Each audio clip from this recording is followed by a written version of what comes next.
Hi, I'm Rev Myron. I'm a minister through Pathways of Light, and I've been a Course in Miracles student for over 40 years. I'm going through the text again this year, asking Jesus to clarify for me, and then I write from that clarity, and that's what I'm sharing with you today. So let's get started. We're reading from A Course in Miracles, Chapter 11, Section 5, The Dynamics of the Ego, and we're on paragraphs 14 and 15. You can tell he needs to tell us a lot about the ego. Obviously, there's a lot of paragraphs in this one.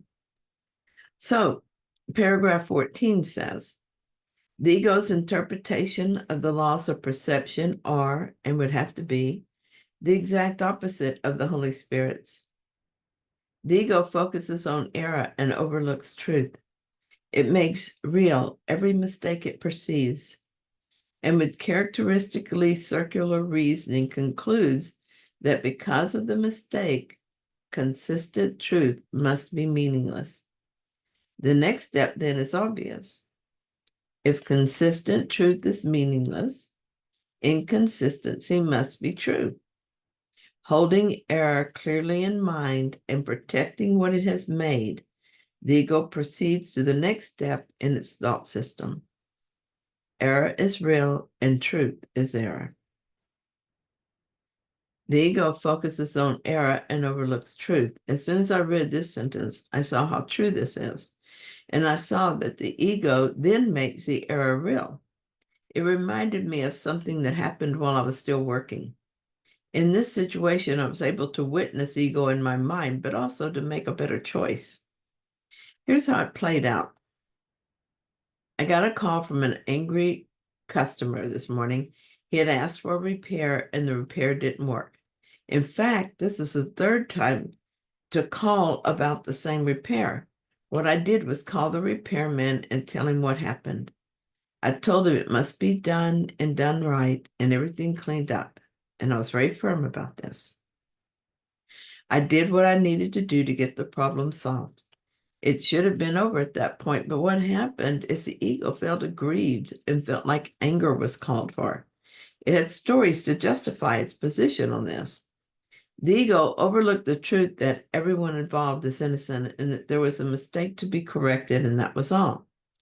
Instead, it made the error real, insisting that it should never have happened and that the repairman was guilty of doing a shoddy job and therefore that my anger was justifiable.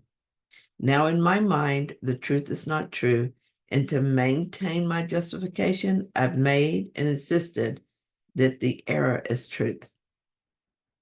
Just like he said we would do. I should have stuck with my story at one I would have stuck with my story at one time, but not this time. Immediately, I turned to the Holy Spirit for his interpretation of the situation. I saw the problem, I took care of the problem, and it's over. There's no need for guilt or anger. Everyone is innocent, and this is true in every case, no matter what happened.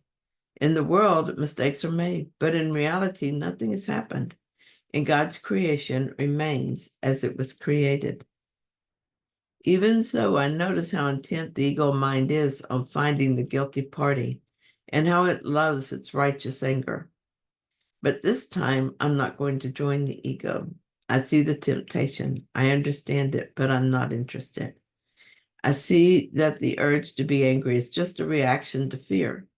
There's fear of losing a customer and fear of not making the right choice, of having to take on the role of boss as I speak to the repairman and not feeling qualified for that role. There's a fear of being judged harshly by the repairman. The fear he and others will see in me the same error I see in them. I give this all to Spirit and let it stay there. It's not my goal to be the best salesperson or to keep customers. It's not my goal to look good in someone's eyes, to earn their respect or their acceptance. My goal is not to be the boss or avoid that responsibility. It is my goal to watch my mind, ask for and accept healing, and see Christ's face in everyone, including me. I need only be open to that to want it. I am doing that to the best of my ability, and the Holy Spirit is doing his part. So it's done. I learned a lot while I was still working. It wasn't always fun, but I learned a lot. The ego makes no attempt to understand this, and this is paragraph 15. The ego makes no attempt to understand this, and it is clearly not understandable. But the ego does make every attempt to demonstrate it, and this it does constantly. Analyzing to attack meaning, the ego succeeds in overlooking it and is left with a series of fragmented perceptions which it unifies on behalf of itself. This then becomes the universe it perceives, and it is the universe which in turn becomes its demonstration of its own reality. I've been allowing my mind to see the ego attack on meaning in a larger sense. I looked how it worked at those times I am sick, and those times I'm upset with others. And I was thinking about relationships that have suffered this ego attack and fear of lack and loss. But really, all these categories are just more ego attack on wholeness. It is ego saying that a threatened relationship is different from when my income is threatened. So I see all these different forms of separation and different stories around each form. The ego separates until they're all unrecognizable. What seems to help is becoming willing to see the sameness in all things. Then the Holy Spirit can heal my mind of this insane fragmentation. If I'm caught up in the story, I will see only separation, and I will see part of a story and focus only on the part that interests me.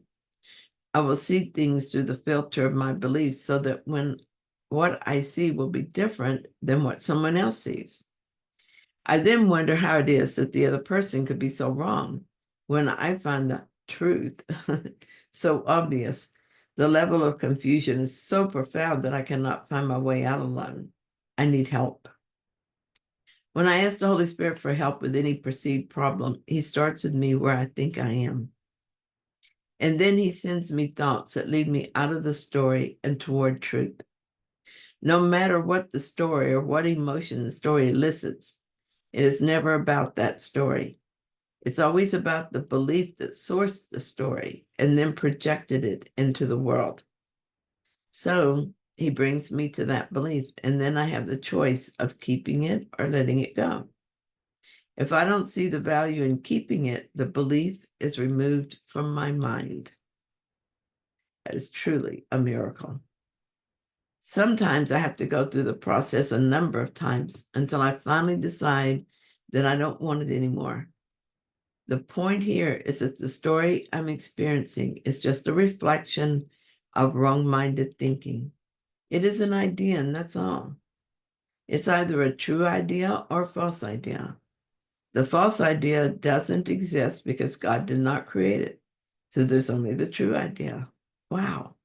Look how the Holy Spirit undid the complicated and shattered meaning the ego tries to demonstrate and brings us to this unified truth. Everything is an idea and only true ideas exist. Like it says at the beginning of the course, nothing real can be threatened. Nothing unreal exists. Thank you so much for joining me in this reading. I hope that you found it helpful. If you did, then please like it. And if you haven't yet, please subscribe. And I'll be back soon with another reading. See you then.